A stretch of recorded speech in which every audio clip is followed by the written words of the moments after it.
అంబర్పేటలోని BC నాయకుడిని disaster ప్రెసిడెంట్గా చిత్రీకరిస్తూ చేసిన తప్పుడు వార్తలను ప్రచురించిన మీడియా ఛానల్ వెంటనే తమ వార్తలను విరమించుకోవాలని కాంగ్రెస్ పార్టీ బీసీ సంక్షేమ సలహాదారు వి హనుమంతరావు మండిపడ్డారు.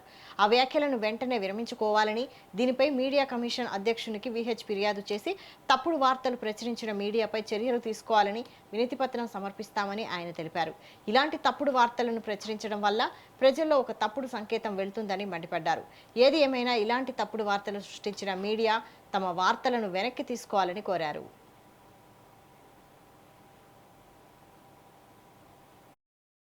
I'm requesting the Srinivas Reddy to inquire about why he has gone to such a level.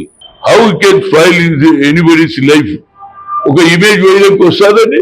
తప్పు జరిగితే అదే పోతుంటే ప్రజలు అంటారు. మీరు క్లారిఫికేషన్ ఇచ్చినా అది ప్రజలలో సందేశం అవుతుందా లేదా? అరే ఉండొచ్చురా బయట లేకుంటే పేపర్ అనేటోళ్ళు కూడా ఉంటారు కదా. నేనేమంటున్నా, ఆయన వచ్చినాక నీ మీద ఆరోపణలు ఉన్నాయి, నువ్వు సరిగ్గా పనిచేస్తలేవు, కార్యకర్తలు ఏడుస్తున్నట్టే మేము తిట్టుకుంటాం. నేను ఏ మీటింగ్ లో అయినా ఏడు అన్యాయం జరిగితే నేను మీటింగ్ లో ఫ్లోర్ ఆఫ్ ది హౌస్ లో మాట్లాడతా, బయట మాట్లాడాలి. అక్కడ నిర్ణయం జరిగితే ఏమవుతుంది, అందరికి లాభం. నేను ప్రెస్ కి ఇస్తే ఏమవుతుంది?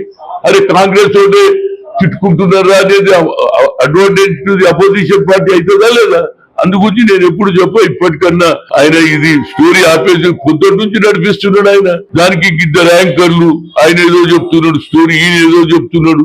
మళ్ళీ జనంలో పోయే ఉన్న అడిగినట్టు ఒకటి అడిగితే ఇంటి పంచాయతీ అనంగా తీసేస్తున్నాడు. అంటే ఏంది ఇది?